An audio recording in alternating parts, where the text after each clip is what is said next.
nakaka-proud sa pagiging single mom? Wala.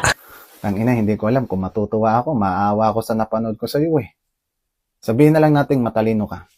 Meron kang maayos at mabuting pamilya o magulang na nagpalaki sa iyo ng tama. Pero hindi naman ibig sabihin yan may karapatan ka para manghusga ng tao. Lalo na nilahat mo lahat ng single mom dahil yung sinusulong mo, isang kanto lang ng storya yan. Maaplika mo lang yan sa mga babaeng maharot, pakarat, malandi. Eh paano naman yung ibang babae na lumalaban ng patas sa mundo? Inosente, mga biktima. Dahil pag sinabi mong single mom, dalawang tao ang involved dyan, lalaki at babae.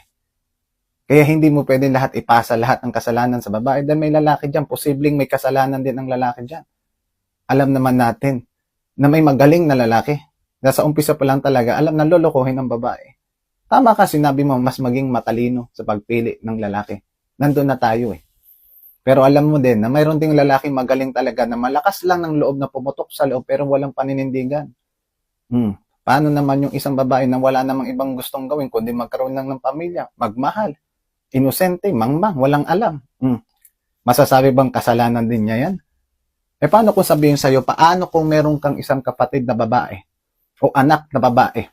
Yung terminong ginamit mong disgrasyada, paano kung sila ay nadisgrasya? Masasabi mo bang mababang uri silang babae dahil nadisgrasya sila? Hindi porkit nadisgrasya ang isang babae ay mababang uri na. Huwag mong gawing basihan ng pagiging single mom.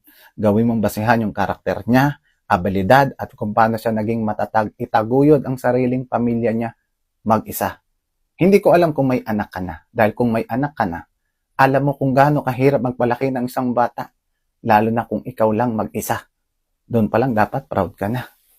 Pagmasdan mo ang paligid mo. Ilang bata na hindi man lang nila kilala ang tatay nila. Ilang tatay na sariling anak inabando. Tangina, sa totoo lang, nakakahiya man sabihin. Pero yung ibang single mom ay mas maayos pa yung pamumuhay nila kumpara sa ibang lalaki.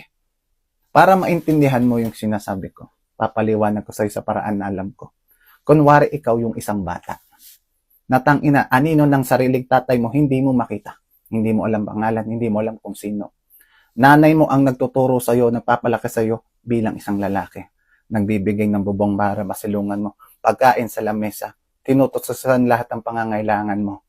Ngayon, ang tanong ko sa'yo, kung ikaw yung bata na yon, magiging proud ka ba sa nanay mo?